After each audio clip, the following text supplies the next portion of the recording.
The selection and appointment of the next Secretary General of the United Nations is underway, and current UN Secretary General Antonio Guterres is seeking re-election. Let's take you live to New York. Let me start by saying that it has been an immense honor to serve as your Secretary General. I'm deeply grateful for the trust you placed in me and for your support throughout. It was a challenging period for the United Nations.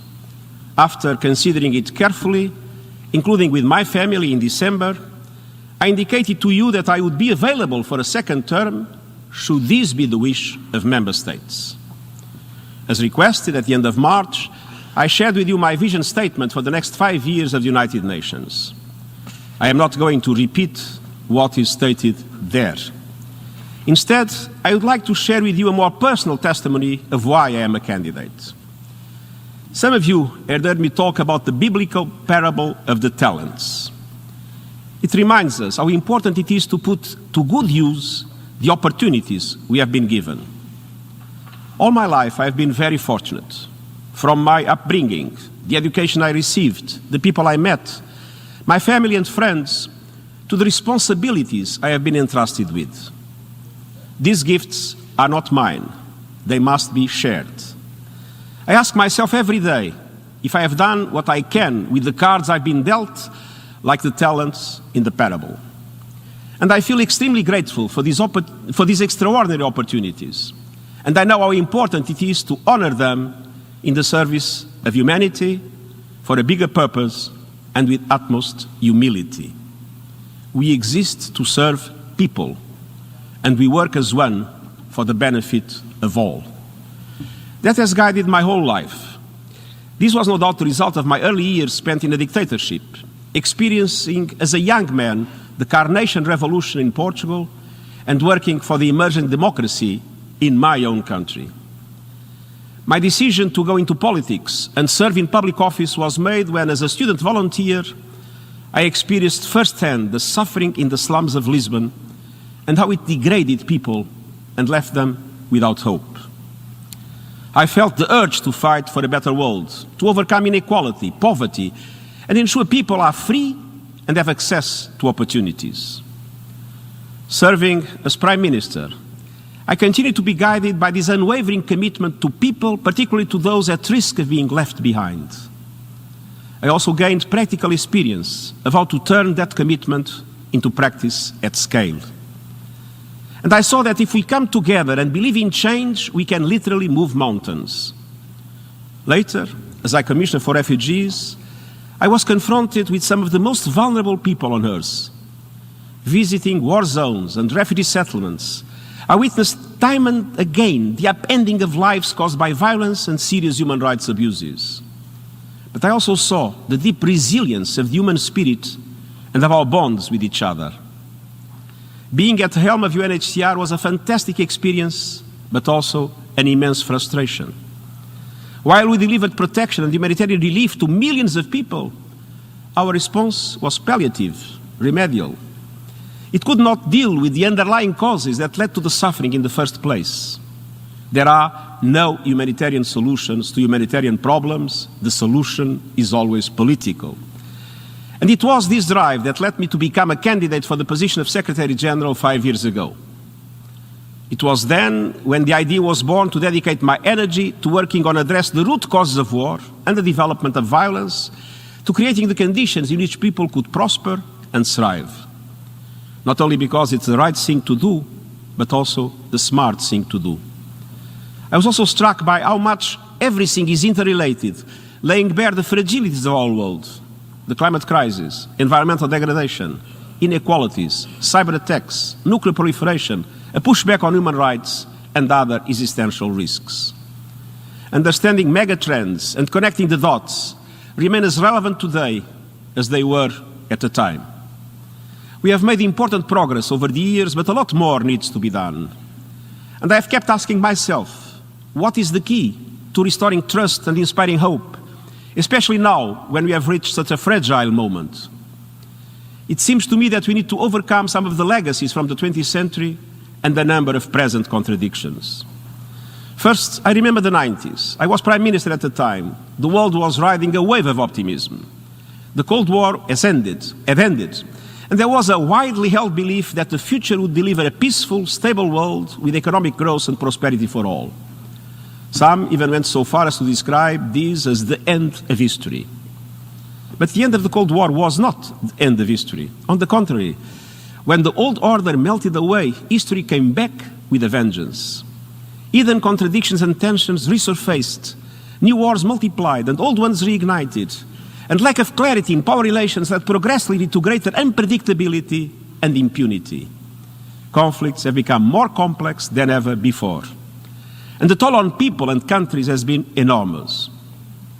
Second, there was the illusion that globalization would lift and resolve everything, that economies would grow forever, and that remarkable technological progress would improve the lives of everyone. But as we know today, globalization, technological progress, and economic systems that build on endless consumption and ignore social cohesion, sustainable development, and well-being have also contributed to growing inequalities, creating divides, notably in the digital area, and wreaking havoc with nature and the climate. It is not surprising that some people have lost trust in political establishments, both in the ballot box and on the streets. Today's marches against racism were preceded by widespread protests against inequality, discrimination, corruption, and lack of opportunities all over the world, notably for women, young people, and the poor. Grievances that still need to be addressed. To that end, I've called for a renewed social contract. Excellence. Your Excellencies, the COVID-19 pandemic has only strengthened the need for a new social contract. It has affected everyone, everywhere, and it is exactly the type of global challenge that the United Nations was created for.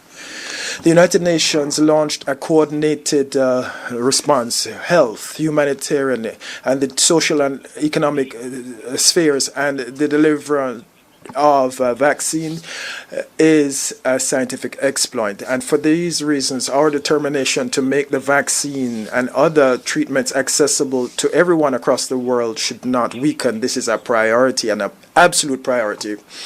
As Jean Monnet said, what is important at a time like this is not to be either optimistic or pessimistic, but to be determined. And I think sincerely that we are at a juncture in history where we can reverse the situation, bring together people and countries, and mobilize the entire world around a common cause.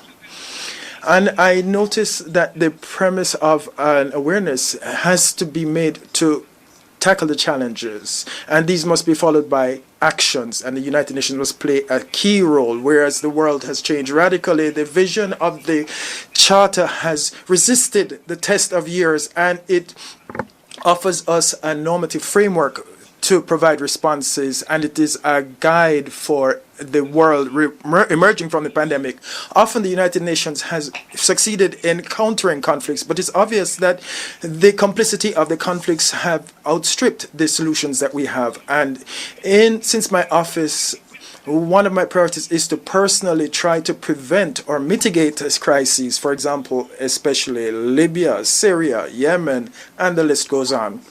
In a world strewn with regional conflicts, proxy wars, endless conflicts and terrorism, it's obvious that these efforts are not always in the headlines, but they will remain a key element of my work. The COVID-19 pandemic, I am sure, will silence the doubts as to whether we need to prevent rather than cure, but prevention in all its aspects, that is to say conflicts, climate change, pandemics and poverty, or even inequalities, especially when it comes to gender, remain a central challenge today. We also face a number of contradictions. One such paradox is that despite greater connectivity, societies are becoming more fragmented within themselves and each other and globally. More and more people live within their own echo chambers. They are lured by misinformation, populism, extremism, xenophobia, and racism. We live in a kind of post-enlightenment area that has nurtured irrational, even nihilistic belief systems, spreading fear, denying science and truth. I've also warned about the dangers of the new geostrategic divide and dysfunctional power relations, making international cooperation infinitely more difficult at a time when we need it most. We must at all costs avoid a new type of Cold War. And we must overcome the false dichotomy between national sovereignty and human rights, forging a holistic view of all human rights, their indivisibility and their universality. The best antidote to all of these is rekindling a shared commitment to fundamental values. And this requires the Secretary-General to maximize the unique convening power of the UN, to redouble efforts for the surge in diplomacy for peace, to foster trust, build confidence, identify areas of convergence, mediate in good faith, and constantly bring people together. Excelências, Your Excellencies, while we prepare for the common agenda from the 75th anniversary of the United Nations, I bears reminding everyone that the multilateral post-war agreements have been successful. We have saved millions of lives, and we have taken forward the human condition, and we have avoided the Third World War. Delegates of San Francisco in 1945, after experiencing a global pandemic, depression, and war, took advantage of the opportunity to build something better and newer. We are doing the same thing today, and if I am elected, my commitment will be to deliver everything in full. At this decisive moment, we must strengthen multilateralism so that it can function as it was conceived of by its founders, and we are now needing to rise to the challenges. We must ensure that international cooperation is carried out effectively, and this becomes the norm in an increasingly interconnected world where global public goods will be seen as in our common interest. We must work together to precisely define those areas that may need enhancements when it comes to governance. We must continue being faithful to our efforts to undertake reform and to continually improve the UN so it's nimble and can respond to the current and future challenges. An intergovernmental organization, but it can only benefit from bringing others to the table. Civil society, cities, the private sector, and young people are essential voices that must be heard. Like those who drafted the Charter, we must look at today's injustices, their roots, and the suffering they engender. We need to be aware of how power plays out in today's world when it comes to the distribution of resources and technology. A stark reminder is what has and has not been possible in the response to the pandemic, when it comes to vaccines or acting in solidarity with those underserved or struggling communities and countries. It is up to us to rise to the test of this pivotal moment for our future. I strongly believe this momentum is unstoppable. And as regards my own role, as I said when I was appointed Secretary General, it must be all the service of all member states equally and with no agenda but one anchored in the Charter of the United Nations. We are at a fragile moment, and it is absolutely clear to me that today's complex challenges can only inspire a humble approach, one in which the Secretary General alone neither has all the answers nor seeks to impose his views, one in which the Secretary General supports member states and relevant stakeholders to lead the necessary changes and makes his good offices available, working as a convener, a mediator, a bridge builder, and an honest broker to help find solutions that benefit everyone involved and to overcome the challenges and contradictions that I have mentioned earlier. The Secretary General must feel every day the acute responsibilities of the office, guided by the Charter, and making human dignity and peace with nature, including for future generations, the core of our common work and endeavour.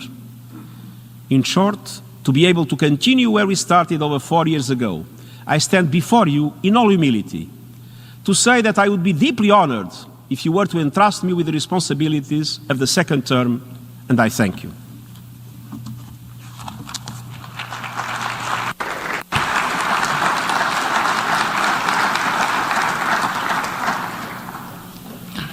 I thank His Excellency Antonio Guterres for his statement. I now open the floor for interventions by Member States. Member States are reminded to be concise, not exceeding 2 minutes for individual. Right, we've just been to the United Nations where the former Prime Minister of Portugal, Antonio Guterres, is seeking a re-election there and saying that he wants to start a new social contract to discuss the issue of gender-based violence and climate change, and also look at how corporates of the world can work together in order to achieve the millennial goals.